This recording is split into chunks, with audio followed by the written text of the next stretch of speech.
Hi friends, I'm attorney Raymond Rodes, a startup lawyer, and our topic for today is common shares and preferred shares, which are better.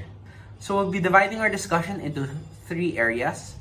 Firstly, we'll be looking at the distinctions between common and preferred shares according to voting rights, their dividend preferences, and their liquidation preferences. Secondly, we'll be looking at some of the common features that you'll encounter, aka cumulative shares, redeemable shares, participating shares. And lastly, we'll discuss why exactly do startups and big corporations both offer common and preferred shares when they're starting out a company. So let's start with voting of shares. Did you know that Mark Zuckerberg only owns 14% of Facebook, yet retains majority control over Facebook? How did he do that? The answer is in which shares are allowed to vote. Common shares can vote on how the business is run, while preferred shares cannot vote on how the business is run. Remember, stockholder voting is not democratic. It is not one stockholder, one vote. Instead, your number of votes is dependent on how many shares of stock you own. Example, let's take one shareholder, let's call him Henry C., who has 100 shares of stock, and compare him against 99 other shareholders who have one share of stock each. Even though Henry C. is just one person, he will actually outvote the 99 other people because 100 is greater than 99.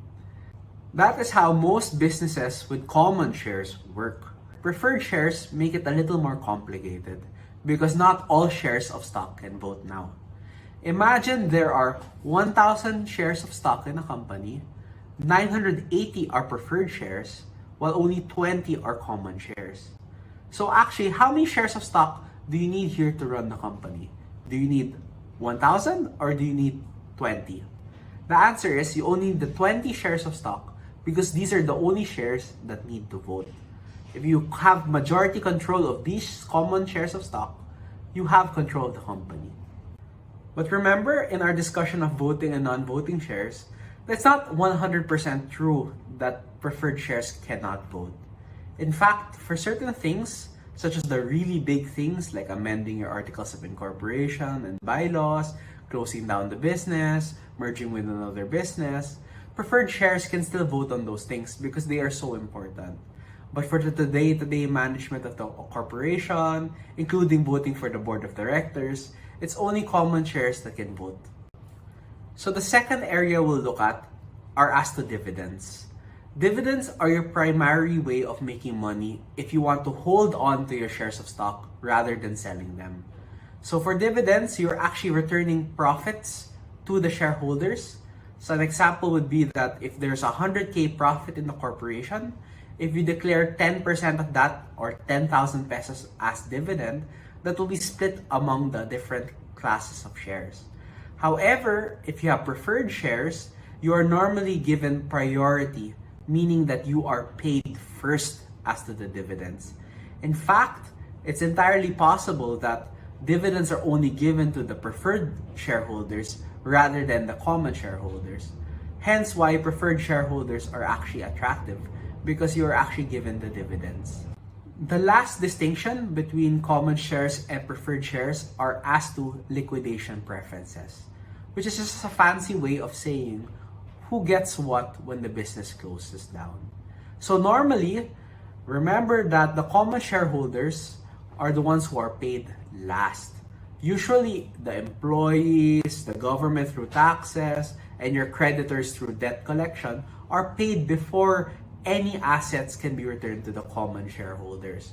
However, if there are preferred shareholders, these preferred shareholders are still paid ahead of the common shareholders. Meaning if there's any company equipment, company land, company buildings, the cash value of that will first be used to pay off the preferred shareholders before they go to the common shareholders. So for minimizing risk, preferred shareholders are preferred in that sense because they are paid first, and hence why they are most attractive to investors. So to recap, common shares have voting rights, while preferred shares do not have voting rights. Common shares are ranked lower in dividend preference compared to preferred shares, while common shares are ranked lower as well in liquidation preference as compared to preferred shares. So, preferred shares normally tend to do better for investors, while common shares tend to do better for founders because founders normally value control more than investors. So based on this criteria, it depends on you. Do you value voting rights more, or do you want to be preferred more as to dividends and as to liquidation? So now that we're done with the two classes of shares, aka the common share and the preferred share, we'll talk about some of the other features that these shares can often have. The first one is if they are cumulative shares. Cumulative shares basically just mean that the shares are added up over time. For example, if you have a cumulative share and since 2016, but your company only declares dividends in 2020 when it has actually a profit, from the year 2016, 2017, 2018, 2019, and 2020, all of those will be added up, and that's the amount that the company owes you. If you are not cumulative, you will only be owed for the year that they actually declared the dividend, which is 2020. The second feature is called redeemable shares.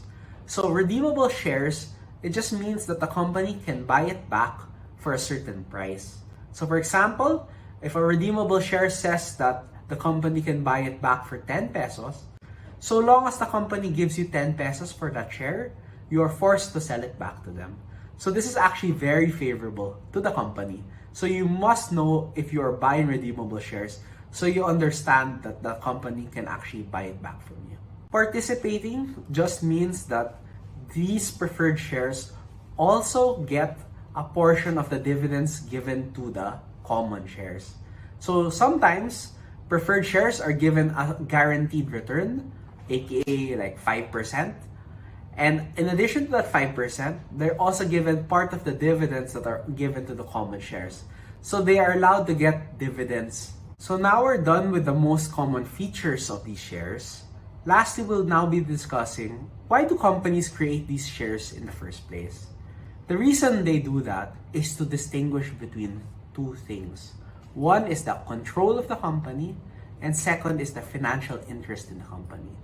So control of the company is normally given to the common shares because they are the only ones allowed to vote for most decisions, while the financial interest is given to the investors because these are the ones who are ranked higher as the dividend preference and liquidation preference.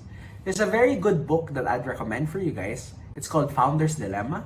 It's a must-read for startup founders because it asks you a question.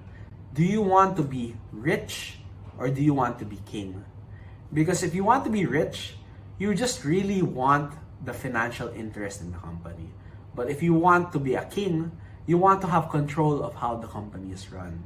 Of course, most of us want to be both rich or king, but sometimes you have to make a choice in which outcome you want to maximize.